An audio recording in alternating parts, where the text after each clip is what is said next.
The NIU KQi3 Max is everything I love in the KQi3 package with the perfect sprinkle of extra features.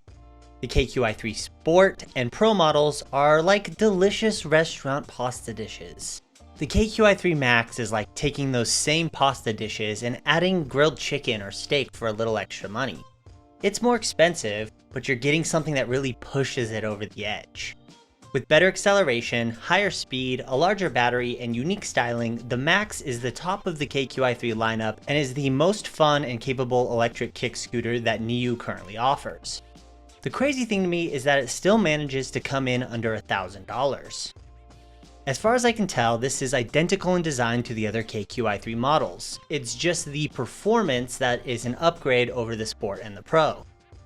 I have two other videos looking at the KQi2 Pro and the KQi3 Pro, so I won't dwell too long on the features of the Max that are identical to the other models, but let me give you a quick walkthrough of the components and design choices. NIU scooters are just some of the best looking, most modern scooters on the market, and the Max looks great with the addition of these red accents. Riding geometry is great with a slack stem angle for good stability even at higher speeds, a nice large platform with a rear footstep, and wider than average handlebars. NIU scooters offer easily the best riding experience of all the sub $1,000 scooters that I've tested. The riding position and overall feel of controlling the scooter is really confidence inspiring. The stem lock design is the best on the market at this price, with the added security latch to prevent accidental folding. The stem and mechanism is robust and the scooter has a super solid, stable feel to it. The lock to keep the handlebars folded down is the great one-touch design where the handlebars easily snap down into the deck and then they're just released by pressing a button. I love how easy it is to fold this scooter. It is a bit longer and wider than other scooters at this price, but it still is quite portable and slides into the trunk of my sedan easily. The cockpit is straightforward with a basic display showing speed, approximate battery life, and the current riding mode. The Max has rear and front disc brakes, plus also has electronic regenerative braking. Braking time is great, though the electric braking can feel a bit over-aggressive at first, and does take a little getting used to. The thumb throttle is comfortable and is smooth and easy to operate, giving you good control over acceleration. NIU has decided not to overcomplicate their scooters with extra parts and components like suspension or adjustable handlebars in order to keep it simple and straightforward. They have struck a great balance, offering enough features and high quality parts and materials while keeping the design low maintenance and good looking. With the KQi3 Max, I was wondering if the increase in power, speed, weight, and battery size would lend itself to needing maybe some small form of suspension. Now that I've tested it for a few weeks, I can honestly say that I'm so glad it's the same straightforward design. The scooter feels solid and stable at high speeds and over bumps and potholes. The 10-inch tubeless pneumatic tires still get the job done without the need for suspension. It's a bit heavier at 47 pounds, but that's actually only 2 pounds heavier than the KQi3 Pro. It's still very manageable to carry as long as you don't have to carry it for an extended period of time. But walking upstairs or getting on and off a bus or train with it is very doable. Let's now move to the meat of this review and talk about what I'm sure you're most interested in: performance. How fast is it? What's the range? And does the extra power and battery life justify the $200 jump in price over the Pro? In the top speed mode, which you have to unlock through the app, I'll talk about the app more later, I was able to get up to 24 miles an hour, which is about a 4-mile-an-hour jump over the Pro.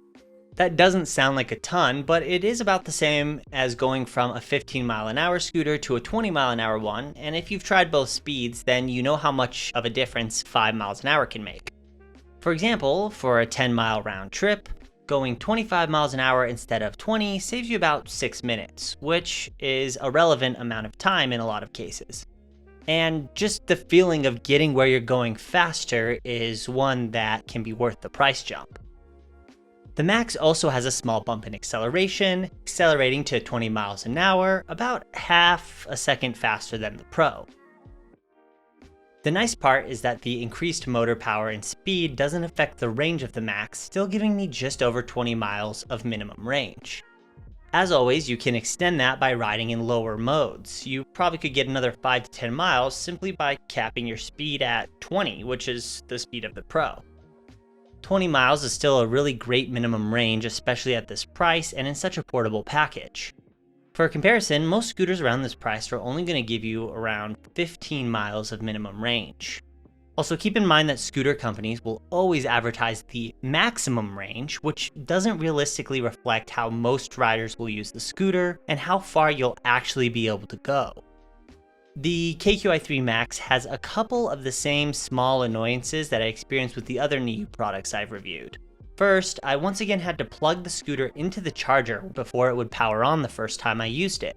So if you do pick up this scooter or any of NIU's models and it doesn't turn on right away out of the box, this could be one of the reasons. First, check that you connected the line from the handlebars to the line in the stem, then plug the scooter into the charger. It also has the same annoying requirement of connecting to the app the first time you ride it. After connecting, you have to watch a tutorial, do a full check of the scooter, and then ride it a certain distance in a lower locked speed mode before it will unlock the full features of the scooter. I already talked about how I feel about this tutorial system in my KQi3 Pro review video, but I will say that I had no issues connecting to the app and doing the tutorial for the Max. I had a lot of issues even getting the tutorial to pop up for both the KQi2 and KQi3. This tells me that while they aren't willing to do away completely with the app requirement to use the scooter, they're at least working out some of the bugs. In order to unlock the full speed of the Max, you'll need to complete the tutorial and riding requirement, then you can go into the settings and create a custom riding mode. You slide the speed slider all the way to the right, and you'll be able to ride at the top speed it offers. The app is nice for being able to customize your riding speed and regenerative braking power, as well as track your rides. I haven't been able to get the app to track my rides while the screen is locked, but hopefully you won't have the same issue as me if you do wish to use the app to follow your rides. If being required to use the app with the scooter is the worst thing I have to say about it, then NIU is doing something right. There's a reason that I recommend the NIU line of scooters to everyone that's looking for their first scooter. They're just the best that you can get at the price. They have choices at every budget under $1,000, and every single scooter in their lineup is a great option. So the question worth asking now is the Max worth the $200 upgrade over the Pro? And the short answer is yes, but it's a little more complicated than that if you're looking to milk every single, like the most value out of every single penny. Because it is a $200 upgrade and you're only getting minimal performance improvements. You're getting a top speed increase, you're getting a battery size increase, which doesn't necessarily correlate to more mileage if you're riding in the highest mode, but it would correlate to more mileage if you're just riding it at a lower speed. But do I think there's $200 worth of upgrades in this? Maybe $100 worth of upgrades. If it was $900, it would be an easy upgrade over the KQi3 Pro for me. However, there's the other side too, which is this is a $1,000 scooter, and the amount of quality and features and performance and everything about this scooter blows away every other $1,000 scooter that I've ever tested or seen. And so in that sense, it's like, well, if you're comparing it to the rest of the NIU KQi3 line, which is already, in my opinion, way underpriced and already an insane value, if you're comparing it to that, then no, it's not a huge upgrade and maybe not worth $200 over one of the other ones. But if you look at this as a $1,000 scooter, I mean, this is a no-brainer.